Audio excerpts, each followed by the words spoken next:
Before we begin, don't forget to subscribe to Minutes of Moral, where every story brings a powerful life lesson. Like, comment, and share if this story touches your heart. The Truth About the Janitor, Captain Harris.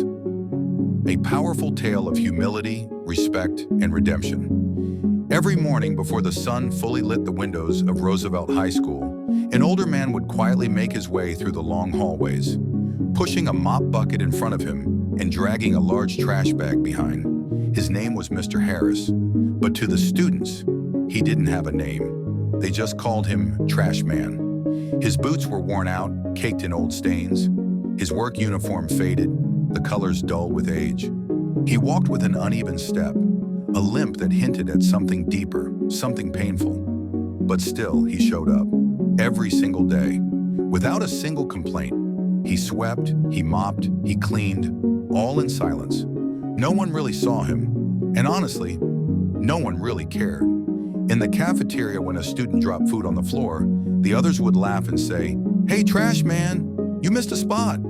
They threw tissues, plastic wrappers, sometimes even their leftover lunches, just to watch him bend over and pick it all up. But Mr. Harris never yelled. He never scolded. He just lowered his head and cleaned. Among the students, the loudest mocker was a boy named Marcus.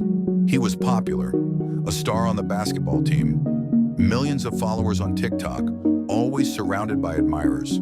To Marcus, Mr. Harris was a joke, an eyesore, a background character in the movie that was his life. One day after PE class, Marcus took an empty milk carton and launched it across the hallway. It skidded across the tiles and landed right at Mr. Harris's feet. Everyone turned to watch. Mr. Harris stared at the carton for a moment, then looked up at Marcus. He slowly bent down, picked it up, and said quietly, "I used to clean up messes bigger than that." Marcus scoffed. "Sure you did, old man." And with a smug grin, he walked away, laughing with his friends. No one realized that Mr. Harris wasn't just making a smart remark, he was telling the truth. Weeks passed, November arrived, and Roosevelt High began preparing for its annual Veterans Day Assembly, a tradition to honor those who had served the country.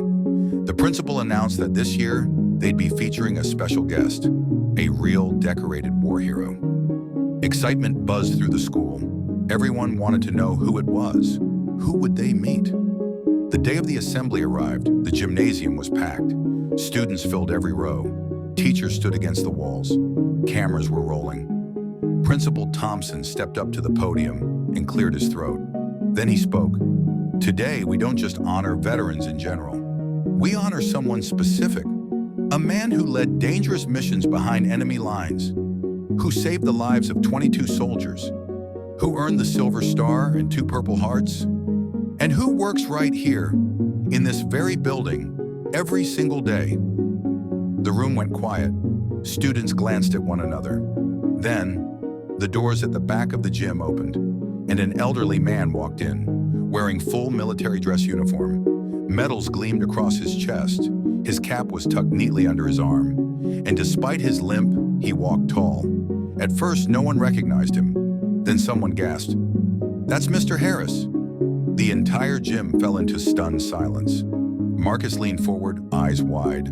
His mouth slowly fell open. Yes, it was Mr. Harris, but not the one they thought they knew. This man wasn't bent or quiet or just a janitor. This man stood with pride, dignity, and undeniable presence. Mr. Harris stepped up to the podium. He looked out over the sea of students, and then he spoke. "My name is Captain Elijah Harris. I served in the United States Army for 15 years. I fought in Iraq, in Afghanistan, and in places I'm still not allowed to mention. In 2006, during a rescue mission, our vehicle hit a landmine. I lost my leg in the blast, but I managed to get my entire team out, alive. The medals you see on my chest, I didn't earn them alone. They belong to the men who didn't make it back, and to the one above who allowed me to live." Now tears started forming, not just among students, but teachers, coaches, even the security guard in the back. Marcus swallowed hard. Mr. Harris continued. "After the war, I couldn't sit in an office. I didn't want to hide in my memories. I wanted to serve in a different way.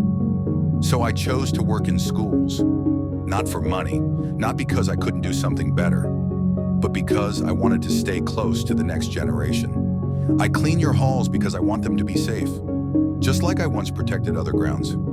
I might carry a mop today instead of a rifle, but I serve with just as much heart. By now you could hear sniffles across the gym. Some students were wiping their eyes. Others bowed them.